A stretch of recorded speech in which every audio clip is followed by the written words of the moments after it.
اگر آپ کہتے ہیں تو میں 2 کے نام بتا سکتا ہوں، ایک کا نام بتاتے ہوئے میرے بھی پر جلتے ہیں۔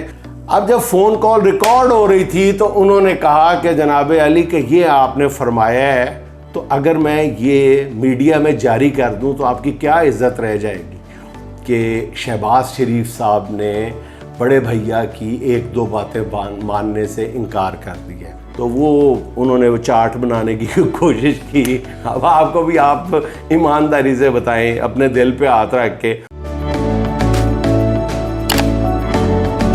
بسم اللہ الرحمن الرحیم۔ السلام علیکم خواتین و حضرات، میں ہوں جنید سلیم اور آپ دیکھ رہے ہیں انصاف ڈیجیٹل۔ سر، تازہ ترین بڑی خبر کہ مریم نواز نے چیف جسٹس سے استعفے کا مطالبہ کر دیا۔ تازہ ترین بڑی خبر؟ جی سر۔ اوہ، کتنی تازہ ترین، کتنی بڑی، کتنی سیریس خبر ہے، مجھے بھی بتا دو۔ سر آپ تو جھکتے لگانا شروع ہو گئے ہیں۔ میں جھکتے لگا رہا ہوں، شروع کس نے کی ہیں؟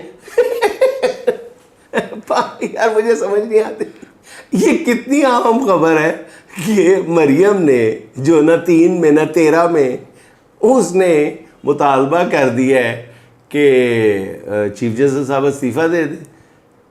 یہ مطلب کیا اس کی تک بنتی ہے؟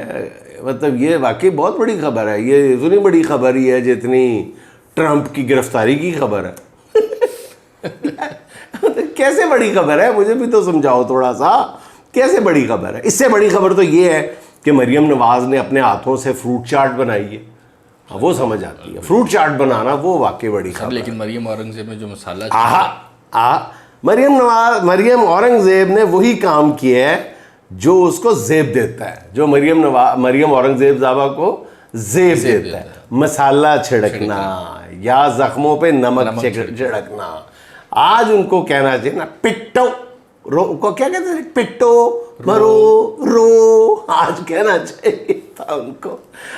دیکھیں، یہ ایک بڑے مسئلے سے توجہ ہٹانے کی سازش ہے، نمبر 1، اور دوسرا یہ صرف گیج کیا جا رہا ہے، چیک کیا جا رہا ہے کہ اگر یہ راستہ اپنایا جائے تو یہ کتنا سیریس ہو سکتا ہے۔ جو کہتے ہیں نا، وہ ایک دن ایک بیوی جو ہے وہ اپنے شوہر کو کافی دور گھر میں اس کا شوہر ہوتا ہے، تو اہلیہ محترمہ جو ہے نا انگلی کے اشارے سے بلاتی ہیں، ادھر آؤ ادھر آؤ، تو شوہر بیچارہ بھاگ کے آتا ہے، کہتی جی کیا بات ہے؟ کہتی کچھ نہیں، بس میں اپنی انگلی کی رینج چیک کر رہی تھی۔ یعنی انگلی نہ ہو گئی، ریموٹ کنٹرول ہو گیا۔ تو یہ لوگ رینج چیک کر رہے ہیں فی الحال، ٹھیک ہے، کہ کہاں تک جا سکتے ہیں یہ چیف جسٹس کے استعفے کے مطالبے میں کے حوالے سے یہ کہاں تک جا سکتے ہیں، کیونکہ معاملات جو ہے نا وہ اتنے آسان نہیں ہیں۔ مطلب اس بات کی کوئی اہمیت نہیں ہے، یہ صرف گیج کر رہے ہیں، صرف چیک کر رہے ہیں۔ اسی وہ سواری کی طرح جو سڑک کے کنارے کھڑی ہوتی ہے اور وہ ایک بس گزرتی ہے، وہ بس کو ہاتھ دیتا ہے، بس رک جاتی ہے، کنڈکٹر پوچھتا ہے کتنے جانا ہے؟ کہتے ہیں جانا کتنے نہیں، بس میں دیکھنا سی کہ میرے ہاتھ دینا بس رک جاتی ہے کہ نہیں۔ تو یہ صرف یہ دیکھ رہے ہیں۔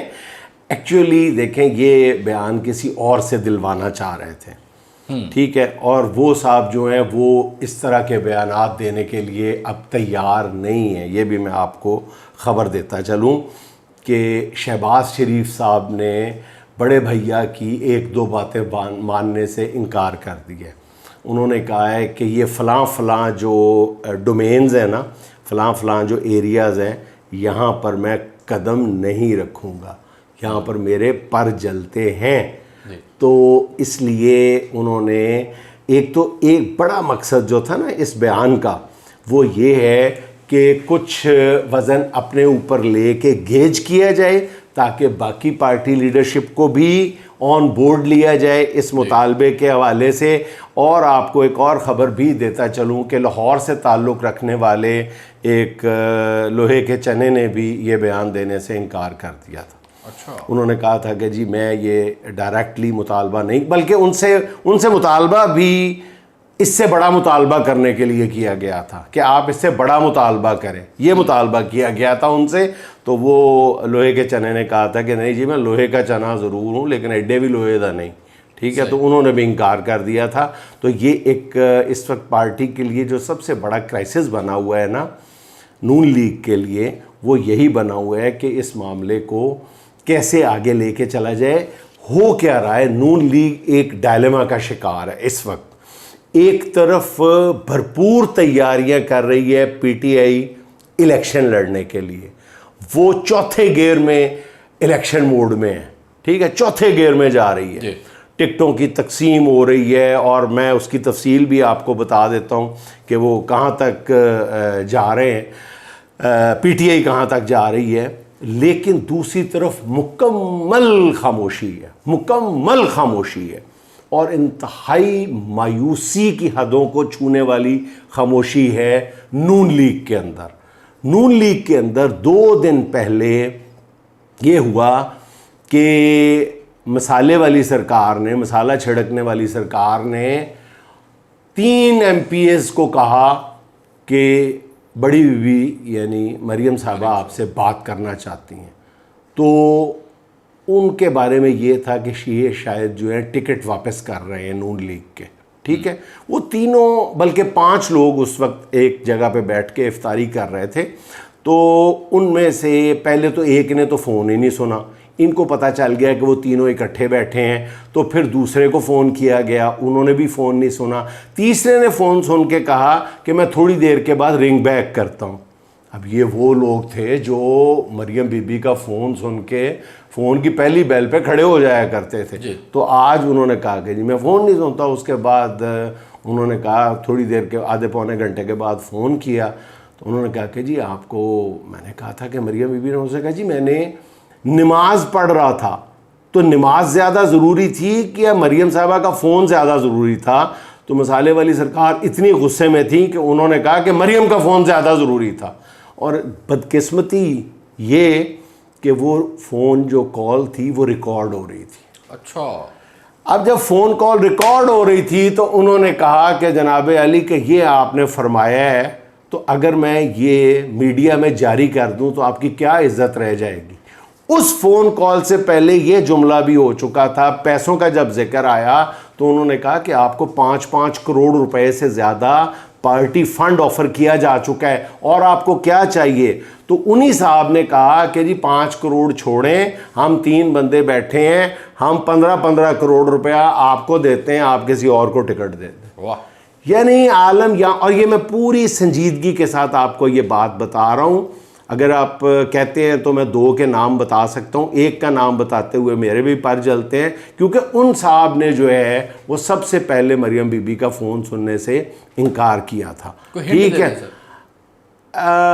ہنٹ یہ ہے کہ جو ایک صاحب جنہوں نے آخر میں یہ جرت دکھائی ہے وہ 2 دفعہ پارٹی بدل چکے ہیں اپنی, ٹھیک ہے, اور وہ جنوبی پنجاب کے ان کے حوالے سے بہت زیادہ وہ ان کے دلدادہ سمجھے جاتے تھے. اور وہ ان کے یعنی وہ مریم کے بہت کلوز سمجھے جاتے تھے, لیکن وہ جو شہباز شریف کے دوسرے مخالف کیمپ میں سے سمجھے جاتے تھے. ان کی طرف سے اگر یہ جواب آیا ہے تو باقی آپ اندازہ لگانے کی کوشش آپ کر لیں کہ معاملہ کہاں تک خراب ہو چکا ہے. تو یہ 2 طرفہ یہ جو ہے نا یہ 2 مقاصد حاصل کرنا چاہ رہی ہے اس وقت نون لیگ ایسے مطالبات کر کے. ان کو پتہ ہے کہ ایسے مطالبات نہ مانے جانے ہیں.